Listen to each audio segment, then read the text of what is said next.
There's a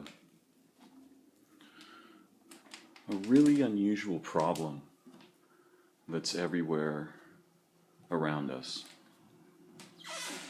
It's in plain sight, and we don't know how to look at this problem together. And the problem is that the collectives that we tend to form in modern nations and societies are not human. They're not human collectives. And so, in a very real sense, it seems that our species does something like making gods. We make collectives formed around fictions, and then adopting those fictions, embody them, and become this superpower that dominates everything underneath it. And wouldn't it be ironic if all the ancient stories and religions were actually about this peculiar struggle? And what we have left today are the remnants of the earliest phases of that struggle, which we have failed to understand entirely and believe to be about universal intelligences, sky intelligences, demons, angels, and so on. This isn't to say that there are not other true intelligences, but rather that what we tend to do for some reason that I think we should all try to discover is we assemble fictional collectives that dominate nature, the history of life on Earth, our humanity, our own lives, the future, our relationships, our minds, and their potentials.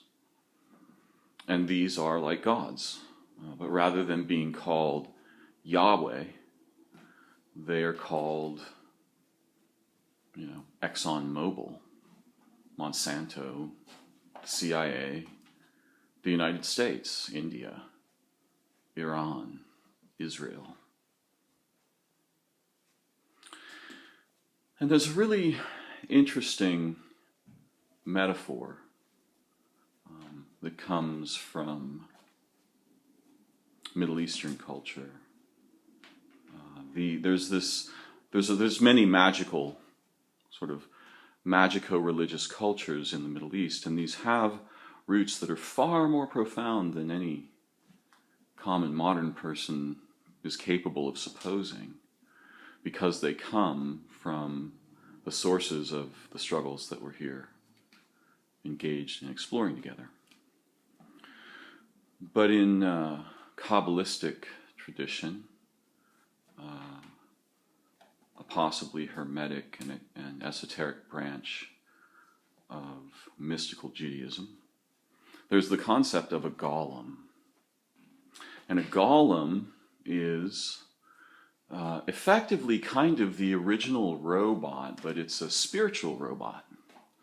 So you kind of get some peculiar substances together, and using holy words and rituals and cleansings and precautions so that this doesn't go horribly awry, one composes a kind of a magical doll man.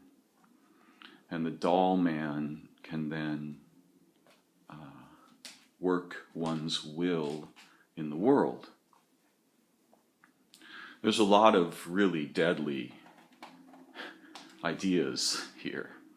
And as anyone can probably see, it's very clear that our fascination with the idea of the robot is the modern extension of that originary urge. But was the urge good? What was the nature of the urge, and what was the outcome of its inaction? Well, in nearly no case was it ever good. But what's a little bit more bizarre is that we've kind of inverted the relationship. Before I get to that, though, I want to mention one thing. The reason it isn't good is because the people who will make the golem cannot examine their own purposes from a perspective that is noble, humane, true, divine, pure, self-correcting. And usually the urge to form the golem is the result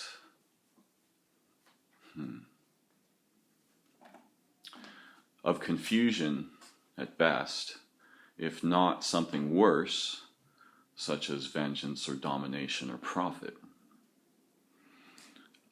So the thing that's ironic, though, is that we kind of do the opposite. We form the golem of our own bodies and minds. And then, instead of it serving us, it stands over us. And we are very confused by the repercussions of this, no matter where in our culture we may find our ideological or political homeland, even our religious homeland. We will always be very confused by the difference between the bizarre, godlike fictions that dominate our lives and for which we come together and which our work and suffering supports. The difference between that and our humanity and our hearts, our dreams, our actual potentials, the true nature of our humanity in nature and in intelligence. We're getting something else. And why, one must ask, would a creature be so compelled to do something like this? Not just a little bit, but for generations and generations, regardless of the catastrophic harm and fear, terror and confusion that thus emerge. And there's some really important questions that surround that one. There's a very peculiar situation on Earth, which is, as far as we know, there's precisely one animal that's representationally intelligent, like us, and that's us. We are formal representational intelligences, so we use language, and not just sing-songy, can mean many things language. We use formal denotative language, connotative language. So that makes us really unusual. We're the only one around here like that. That's peculiar. But there's an even more peculiar feature to our species, which is that for some reason, we are catastrophically xenophobic. We are terrified of living things. And by we, I sort of mean as a collective, right? I know that each human being is different and each culture is unique and all of that. I get that. But as when you just collect a bunch of us and look at what that bunch does as a group, you'll find that we're terrified of living things. We're terrified of each other. We're so terrified that in many cases our first response is simply destroy it, please, quickly, with fire or poison or something. Get rid of the spider. I mean, so that's really strange because there's no other creature like that on Earth either. And I think these two things are related. The origins of our relationships with language, representational intelligence, and conceptual knowledge have a lot to do with what we see as their repercussions many, thousands of generations later. In some sense, we are seeing a constant recapitulation of an original problem or confusion, perhaps not entirely unlike the parable presented in the Garden of Eden in the Bible, where our encounter with some force, some new way of seeing, damaged our relational senses, our relational intelligence, our embodied, organismal, the animal of our intelligence. And so we departed from that into an ever more sophisticated array of representations, fictions, false purposes, and really fairly ridiculous reasons to organize community around. In other words, dangerous reasons to come together under. And so these reasons become the dominating forces that counterfeit our humanity and our community, our potential, our intelligence, even our technological ability. For nearly all of it goes for purposes that are extremely dangerously misfounded. And in many cases, omnicidal, meaning these purposes will kill anything they encounter with very small exceptions. This is another strange feature of our species. We are omnicidal. We kill everything at random, with or without consideration. And many of our most common and familiar appliances are an explicit representation of this fact. It's unimaginable the ecological harm done by a single automobile.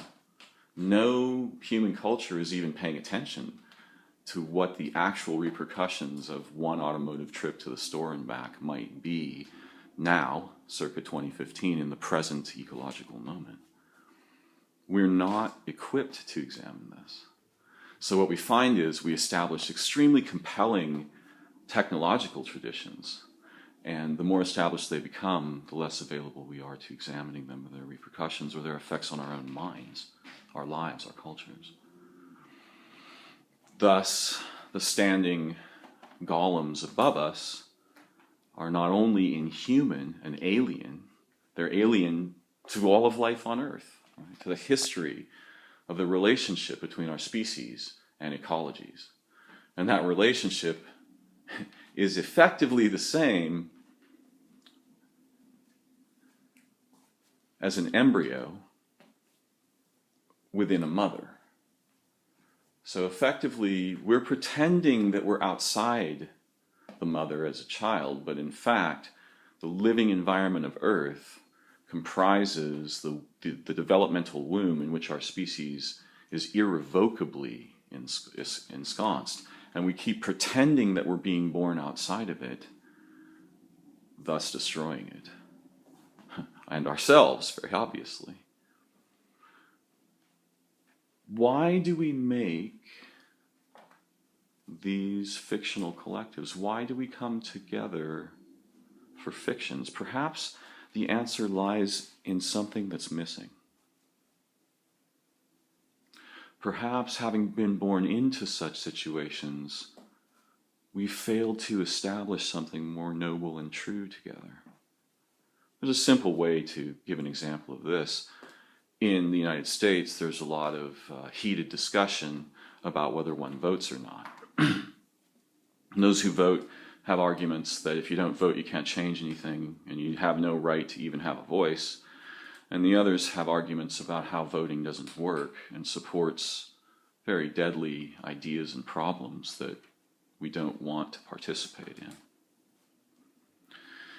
But nowhere in the discussion is the idea that we should establish something better. What we have are two passive spectators at a system they didn't establish and cannot correct. They don't expect to correct or establish anything. It's either do you participate or do you not? When what should be obvious is that we need to establish something like an intelligent democracy that is true to the principles